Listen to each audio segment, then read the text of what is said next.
For veterans and service members leaving the armed forces, the transition from military life to civilian life can be difficult. On Wednesday, there's an event at the Holyoke War Memorial building called Mission Employment to match veterans and employers in the social services sector. Carolee McGrath sat down with the Director of Human Service Forum and the employment training instructor from Veterans, Inc. to find out more about what's planned. On Wednesday, we are hosting a first of its kind training and job fair collaboration for Human Services and our veteran population here in Western Mass. The idea being that we have a lot of career and job opportunities available in the Human Services. We have a lot of unemployed and underemployed veterans, military members, and family members. And we saw this as an opportunity to bring together two groups that really could work very well in collaboration with each other to provide necessary services in the community. Okay, so Christian, I know that you're a veteran. Thank you so much for your service in the Army and in the Air Force, and now you're the head of Veterans, Inc. in Springfield. How does this help with the work and mission that you do for our veterans?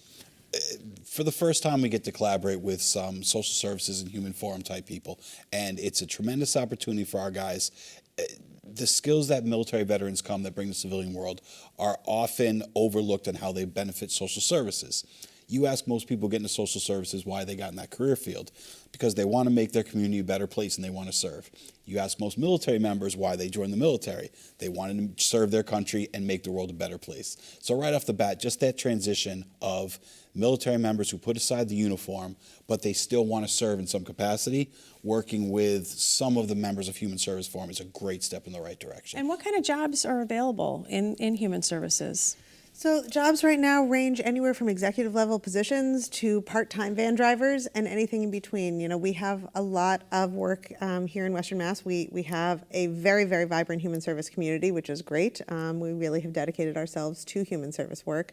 And we need people to be out in the field, as well as, you know, your marketing people, your business people, all of those things. We need them to run our organizations as well. We find that a lot of veterans and other people who have come through systems such as ours and gotten help through our human service organizations are also looking for opportunities to give back through direct care work. And there is a lot of direct care availability out right now, both in mental health, in child care, in substance abuse, you name it, we cover it. And when you look at you know, a person who's come out of the military and their skill set is just so high. First of all, they've been saving lives and protecting our country, so they're like way up here.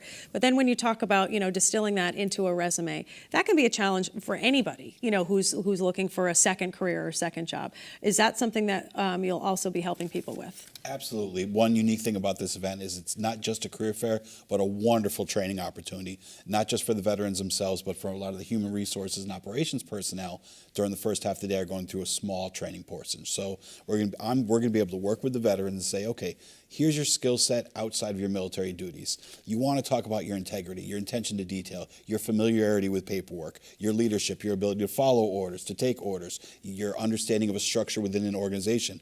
Those are all things that are inherent to every veteran that these HR people say, these are the soft skills we really desire, but they're often overlooked, especially by the veterans themselves when it comes to resume writing, interviewing, elevator speeches, stuff like that. So we really want to take those skills and bring them to the forefront in front of the employers. And tell us a little bit about the work that you do with Veterans, Inc. and how important this would be. I got very, very lucky with the organization I landed with and the job that I have. Very briefly, 2012, I came out of the military and I struggled. I had my own difficulties. I didn't know who to turn to. There's this whole mass of different resources, but you're not sure where to go. I got lucky, attended college with my GI Bill, came out of Westfield State, bumped into the right people, started working for Veterans, Inc. So now I kind of get to be that person that I needed back in 2011, 2012 when I got out. I could sit down with my guys, and before I even talk employment, what are your barriers? What are some of the other things you have so that you have a clear conscience, you can go forward with employment? Everything from referrals to we have 10 different agencies that are headlining this event. So if I can provide referrals to some of my sister agencies, that's amazing too. And then, and only then, we'll talk about employment, everything from get your resume, get your paperwork, how to properly job search, how to properly read a job description, to the actual application, and then interview, how to interview well, how to do your elevator speech, to how to follow up after an interview.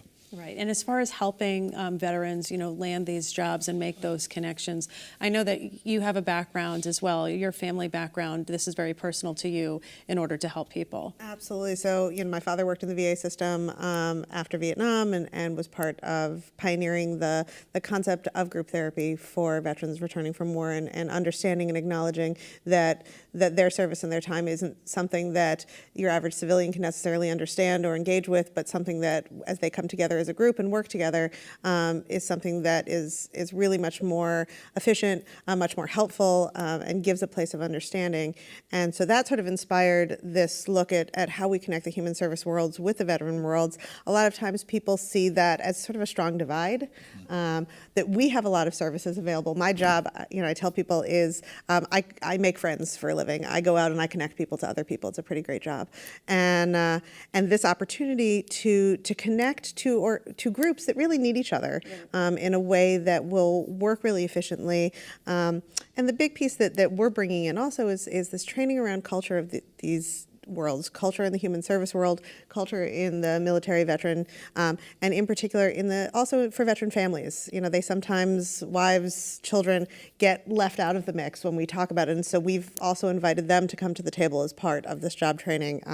There was a very interesting program not too long ago about military wives finding employment and the struggle for their employment and their careers in the world, and how we can do a better job through the human services of supporting them as well. And I know that part of this was going to include training for human services workers or employers, that they would be able to understand the value that they have in front of them when they're looking at a military record or a resume as well. That, I think, is such an important component for the layperson who doesn't understand.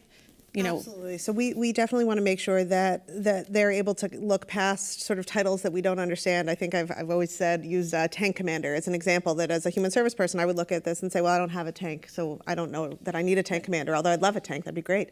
And so what we need to do is be able to help our human service HR people push past those titles to, okay, but what does that mean? Because everybody is seeing that there is a value to making sure that we're taking these next steps to creating a successful transition into civilian work life for our veterans, not just a transition. And for people who might be, have questions or might be struggling, and then looking for a job or trying to change careers, what can you say to them that would encourage them, to try this? Reach out for help. Come down to the event, come down to Holyoke on the 15th. What I always tell veterans, you have a tremendous team of social service providers behind you, regardless of your age, your gender, where you served, what your status is. First and foremost, go shake the hand of me, of somebody from the Vet Center. Come on in out of the shadows. That's the best advice I can give any veteran. Go meet your individual veteran service officer for whatever city you live in. Sooner or later, you'll end up in the right hands with the right person. Someone's going to sit with you, talk about your resume, talk about your future plans, short-term goals, long-term goals, and put you in a position to succeed.